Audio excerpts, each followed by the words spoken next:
Hi friends, ముందుగా study బ్రహ్మ YouTube ఛానల్కు స్వాగతం. ఫ్రెండ్స్, ఈ రోజటి వీడియోలో పార్లమెంటు ప్రక్రియకు సంబంధించి ముఖ్యమైన అంశాల గురించి తెలుసుకోవడం జరుగుతుంది. అయితే లాస్ట్ టైం కాంపిటేటివ్లో వచ్చినటువంటి బిట్స్ ఇవి. ప్రతిసారి వస్తున్నటువంటి బిట్స్ కాబట్టి ఒకటికి రెండు సార్లు వీటిని చూసుకున్నట్లయితే మనం రేపు రాబోయే కాంపిటేటివ్ ఎగ్జామ్లలో కన్ఫ్యూజన్ లేకుండా ఆన్సర్ చేయడానికి ఈజీగా ఉంటుందనే ఉద్దేశంలో ఈ వీడియో చేయడం జరుగుతుంది. ఫ్రెండ్స్, మనం ఆపరేషన్ పోలో నుంచి ఈ బిట్స్ చేసుకుంటూ వస్తున్నాం. ఆపరేషన్ పోలో హైదరాబాద్ రాష్ట్రం 1952 ములికి ఉద్యమానికి సంబంధించి, అలాగే జై తెలంగాణ ఉద్యమం, ఇలా ముఖ్యమైన టాపిక్స్పై ఈ బిట్స్ చేసుకుంటూ వస్తున్నాం. ఇప్పుడు పార్లమెంటు ప్రక్రియ గురించి ఈ వీడియోలో తెలుసుకోవడం జరుగుతుంది. అలాగే ముఖ్యమైన జీవోల గురించి కూడా తెలుసుకోవడం జరుగుతుంది ఫ్రెండ్స్. ఫ్రెండ్స్, ఇలాంటి ముఖ్యమైన సమాచారాన్ని ఎప్పటికప్పుడు మన స్టడీ బ్రహ్మ యూట్యూబ్ ఛానల్లో అందిస్తూ ఉంటాను.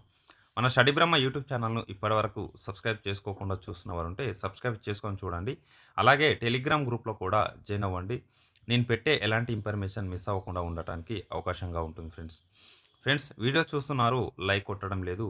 మీరు లైక్ కొట్టి ఎంకరేజ్ చేసినట్లయితే ఇలాంటి ఇన్ఫర్మేషన్ ఉన్నటువంటి వీడియోస్ మున్ముందు మీ ముందుకు తీసుకురావడానికి ఎంకరేజ్గా ఉంటుంది. అలాగే ఈ వీడియోస్ ఇంకొంతమందికి రీచ్ అయ్యే అవకాశం కూడా ఉంటుంది కాబట్టి మీరు లైక్ కొట్టడానికి ప్రయత్నం చేయండి ఫ్రెండ్స్.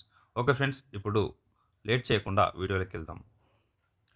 14F ఫ్రీ జోన్పై సుప్రీంకోర్టు ఇచ్చినటువంటి తీర్పు చూస్తే 2009 అక్టోబర్ 9 తారీఖున ఈ తీర్పు రావడం జరిగింది.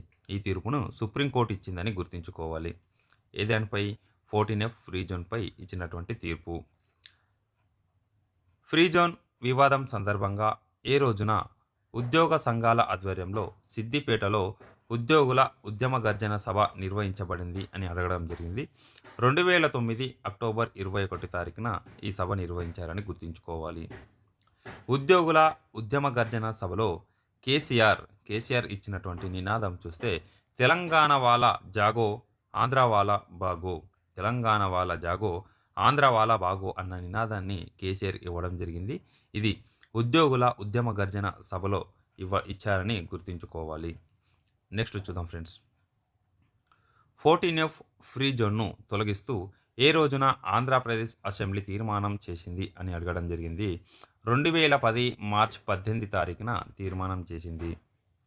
ఈ ఫ్రీ జోన్ వివాదాన్ని తొలగిస్తూ ఏ రోజున పార్లమెంటు తీర్మానం చేసిందని కూడా అడగడం జరిగింది. ఇది 2011 ఆగస్టు 12 తారీఖున అని గుర్తుపెట్టుకోవాలి. అయితే ఆంధ్రప్రదేశ్ అసెంబ్లీలో అయితే 2010 మార్చి 18 తారీఖున ఈ 14F ఫ్రీ జోన్ను తొలగించడం జరిగింది. అలాగే పార్లమెంటు తీర్మానం చేసింది చూస్తే 2011 ఆగస్టు 12 తారీఖున అని గుర్తుంచుకోవాలి. కామన్ మినిమం ప్రోగ్రామ్ సిఎంపి పేర్కొనబడిన ప్రకారం చూస్తే ఏ రోజున రాష్ట్రపతి అబ్దుల్ కలాం తెలంగాణ ప్రస్తావనను ప్రస్తావించబడింది అని అడగడం జరిగింది. 2004 జూన్ 7 తారీఖున రాష్ట్రపతిగా ఉన్నటువంటి అబ్దుల్ కలాం తెలంగాణ ప్రస్తావనను ప్రస్తావించాడని గుర్తుంచుకోవాలి. శ్రీకృష్ణ కమిటీ ఎప్పుడు ఏర్పాటు చేయబడింది అని అడిగారు. 2010 ఫిబ్రవరి 3 తారీఖున శ్రీకృష్ణ కమిటీని ఏర్పాటు చేశారు. కేంద్ర గవర్నమెంటు 2010 జనవరి 5 తారీఖున అఖిలపక్ష సమావేశాన్ని నిర్వహించి అందులో భాగంగానే శ్రీకృష్ణ కమిటీని 2010 ఫిబ్రవరి 3 తారీఖున ఏర్పాటు చేయడం జరిగింది. శ్రీకృష్ణ కమిటీ తన నివేదికను ఇచ్చిన సమయం చూస్తే 2010 డిసెంబర్ 30 తారీఖున తన నివేదికను ఇవ్వడం జరిగింది. శ్రీకృష్ణ కమిటీ తన నివేదికలో తెలంగాణ, ఆంధ్ర రాష్ట్రాలను ఏర్పాటు చేయాలని 9వ అధ్యాయంలో ఎన్నో సూచనగా పేర్కొనబడింది అని అడగడం జరిగింది. 5వ సూచనగా పేర్కొనబడింది. ఇది గుర్తుంచుకోవాలి. నెక్స్ట్,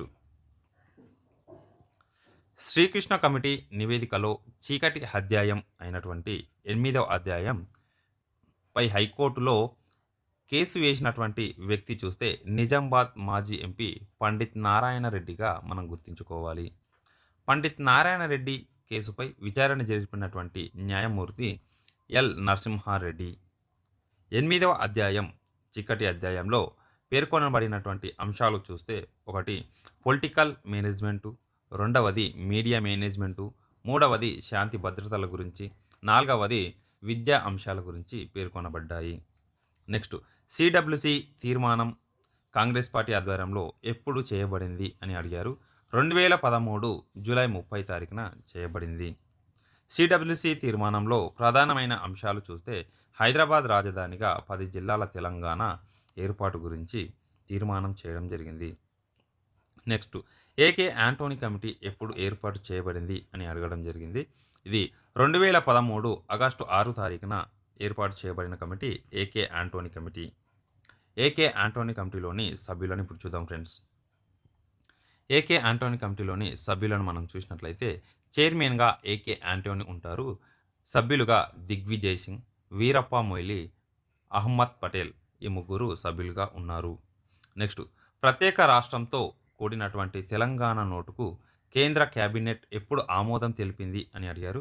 2013 అక్టోబర్ 3 తారీఖున 2013 అక్టోబర్ 3 తారీఖున కేంద్ర కేబినెట్ ఆమోదం పొందింది. ఈ ఆమోదం పొందినందు కారణంగా జీఓఎంను ఏర్పాటు చేయడం జరిగింది. ఈ జీఓఎంను 2013 అక్టోబర్ 8 తారీఖున ఏర్పాటు చేశారు. ఈ జీఓఎం యొక్క చైర్మన్ చూస్తే ఏకే యాంటోనీగా మనం గుర్తుంచుకోవాలి. జీఓఎం ప్రత్యేక ఆహ్వానితులు ఎవరు అని అడిగారు. వి నారాయణ స్వామిగా మనం గుర్తుంచుకోవాలి. జీఓఎం తయారు చేసిన ఆంధ్రప్రదేశ్ పునఃవ్యవస్థీకరణ బిల్లును కేంద్ర కేబినెట్ ఎప్పుడు ఆమోదించింది అని అడిగారు. 2013 డిసెంబర్ 5 తారీఖున ఆమోదించిందని గుర్తుంచుకోవాలి. ఈ డేట్లని ముఖ్యంగా 1-2 సార్లు చూసుకోవాలి ఫ్రెండ్స్. వీటిపై ప్రతిసారి క్వశ్చన్స్ రావడం జరుగుతుంది. ఆంధ్రప్రదేశ్ బిల్లు ఆంధ్రప్రదేశ్ అసెంబ్లీకి ఎప్పుడు వచ్చింది అని అడిగారు. ఇది 2013 డిసెంబర్ 12 తారీఖున ఆంధ్రప్రదేశ్ అసెంబ్లీకి రావడం జరిగింది. అయితే తెలంగాణ బిల్లును అసెంబ్లీలో 2013 డిసెంబర్ 16 తారీఖున ప్రవేశపెట్టగా అప్పటి ఉన్నటువంటి స్పీకర్ స్థానంలో కూర్చున్నటువంటి వ్యక్తి డిప్యూటీ స్పీకర్గా ఉన్న బట్టి విక్రమార్క ఉన్నారని గుర్తుంచుకోవాలి. మలిదశ ఉద్యమంలో మంత్రి పదవులకు రాజీనామా చేసినటువంటి వ్యక్తులు చూస్తే ఒకటి జూపల్లి కృష్ణారావు, రెండవ వ్యక్తి కోమటిరెడ్డి వెంకటరెడ్డి, మూడవ వ్యక్తి దూదిల్ల శ్రీధర్ బాబు. ఈ ముగ్గురు వ్యక్తులు మంత్రి పదవులకు రాజీనామా చేశారని గుర్తుంచుకోవాలి. తెలంగాణ బిల్లు సందర్భంగా టీఆర్ఎస్ పార్టీ తరపున ప్రసంగించినటువంటి టీఆర్ఎస్ ఫ్లోర్ లీడర్ చూస్తే ఈటల రాజేందర్గా మనం గుర్తుంచుకోవాలి. నెక్స్ట్ ఏపీ అసెంబ్లీలో ఆంధ్రప్రదేశ్ పునర్వ్యవస్థీకరణ బిల్లు తిరస్కరించబడి ఏ రోజున కేంద్ర ప్రభుత్వానికి పంపబడింది అంటే 2014 జనవరి 31 తారీఖున కేంద్ర ప్రభుత్వానికి పంపబడింది. నెక్స్ట్ ఏ రోజున ఆంధ్రప్రదేశ్ పునర్వ్యవస్థీకరణ బిల్లు లోక్సభలో ప్రవేశపెట్టబడింది అంటే 2014 ఫిబ్రవరి 13న లోక్సభలో ప్రవేశపెడితే అది 2014 ఫిబ్రవరి 18న లోక్సభలో ఆమోదం పొందిందని గుర్తుంచుకోవాలి. ప్రవేశపెట్టిన డేట్ చూస్తే 2014 ఫిబ్రవరి 13, లోక్సభలో ఆమోదం పొందిన డేట్ చూస్తే ఫిబ్రవరి 18 అని గుర్తుంచుకోవాలి. అదే రాజ్యసభలో అయితే 2014 ఫిబ్రవరి 20 తారీఖున రాజ్యసభలో ఆమోదం పొందిందని గుర్తుంచుకోవాలి. లోక్సభలో బిల్లు ప్రవేశపెట్టిన సందర్భంగా పెప్పర్ స్ప్రేతో దాడి చేసినటువంటి ఎంపీ చూస్తే లగడపాటి రాజగోపాల్ రెడ్డి. నెక్స్ట్ చూసినట్లయితే తెలంగాణ బిల్లుకు లోక్సభలో మద్దతు తెలిపినటువంటి ప్రతిపక్ష నాయకురాలు సుష్మా స్వరాజ్గా మనం గుర్తుంచుకోవాలి. ఈమె బీజేపీ పార్టీకి చెందినటువంటి వ్యక్తి సుష్మా స్వరాజ్. తెలంగాణ బిల్లు రాజ్యసభలో మద్దతు తెలిపినటువంటి ప్రతిపక్ష నాయకులు అరుణ్ జైట్లీ. ఈయన రాజ్యసభలో మద్దతు తెలుపగా లోక్సభలో సుష్మా స్వరాజ్ మద్దతు తెలిపిందని గుర్తుంచుకోవాలి. తెలంగాణ బిల్లు ఆమోదం తెలిపిన సందర్భంగా లోక్సభ స్పీకర్ ఎవరున్నారు అంటే మీరా కుమారి అప్పటి స్పీకర్గా ఉన్నారని గుర్తుంచుకోవాలి. నెక్స్ట్ తెలంగాణ బిల్లు రాజ్యసభలో ఆమోదం పొందినప్పుడు చైర్మన్ స్థానంలో కూర్చున్నటువంటి వ్యక్తి పీజే కురియన్గా గుర్తుంచుకోవాలి. అయితే రాజ్యసభలో ఉన్నటువంటి చైర్మన్ పీజే కురియన్, అలాగే లోక్సభలో ఉన్నటువంటి స్పీకర్ చూస్తే మీరా కుమారి. వీరిని ఎక్కువగా గుర్తుంచుకోవాలి ఫ్రెండ్స్. వీళ్ళు ప్రతిపక్ష నేతలు చూస్తే లోక్సభలో ప్రతిపక్ష నేత సుష్మా స్వరాజ్గా ఉంటే రాజ్యసభలో ఉన్నటువంటి ప్రతిపక్ష నేత అరుణ్ జైట్లీగా మనం గుర్తుంచుకోవాలి. నెక్స్ట్ చూద్దాం ఫ్రెండ్స్. ఆంధ్రప్రదేశ్ రాష్ట్రంలో రెండవసారి రాష్ట్రపతి పాలన ఎప్పటి నుండి ఎప్పటి వరకు కొనసాగింది అని అడగడం జరిగింది. 2014 మార్చి 1 తారీఖు నుంచి జూన్ 1 తారీఖు వరకు రాష్ట్రపతి పాలన విధించారని గుర్తుంచుకోవాలి.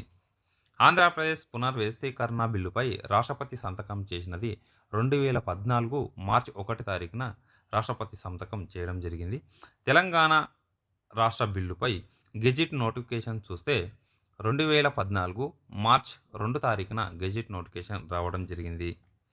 తెలంగాణ రాష్ట్ర ఏర్పాటుపై ఆవిర్భావ దినోత్సవం ప్రకటన చూస్తే 2014 మార్చ్ 14 తారీఖున ప్రకటించారు. అది 2014 జూన్ జూన్ 2 తారీఖున తెలంగాణ అవతరణ దినంగా ప్రకటించడం జరిగింది. ఇది దీనికి సంబంధించి. ఇప్పుడు ముఖ్యమైన కొన్ని జీవోల గురించి చూద్దాం ఫ్రెండ్స్.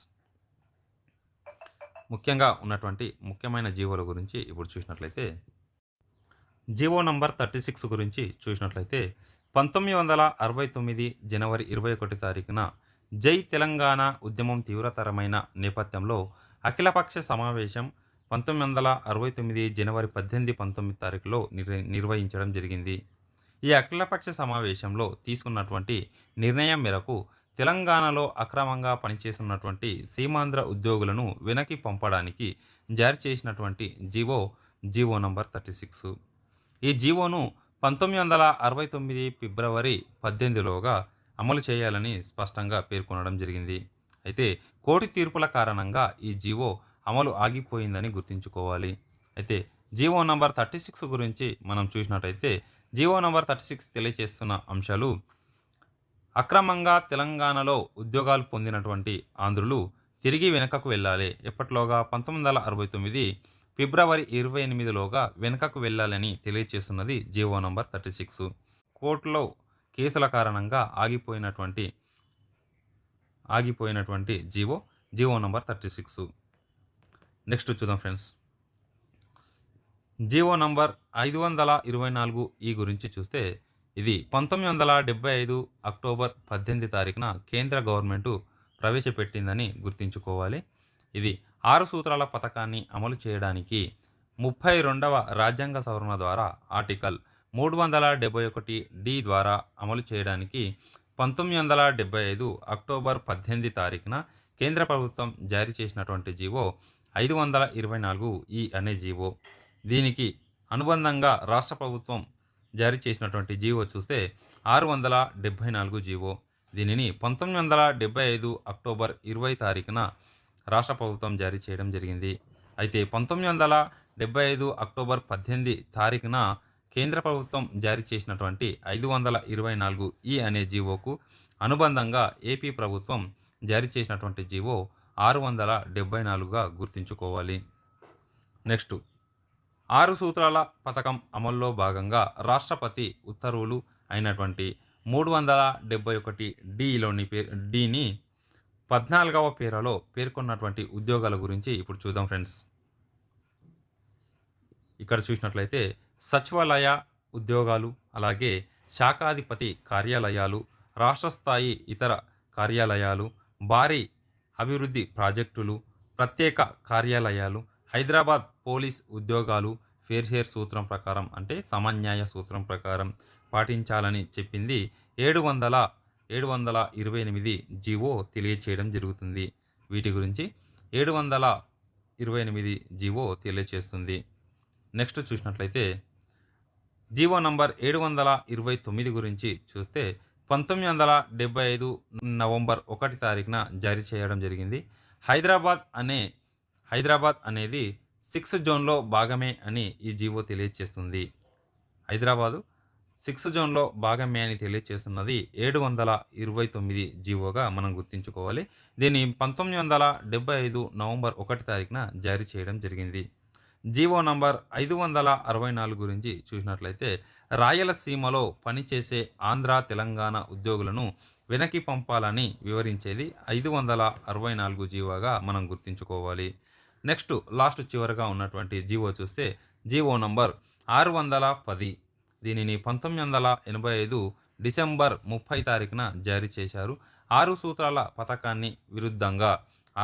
పథకానికి విరుద్ధంగా తెలంగాణలో అక్రమంగా పనిచేసే సీమాంధ్ర ఉద్యోగులను వెనుకకు పంపాలని 610 జీవో స్పష్టం చేస్తుంది. ఈ జీవోను ఎన్టీఆర్ ప్రభుత్వం కాలంలో జారీ చేశారని గుర్తుంచుకోవాలి.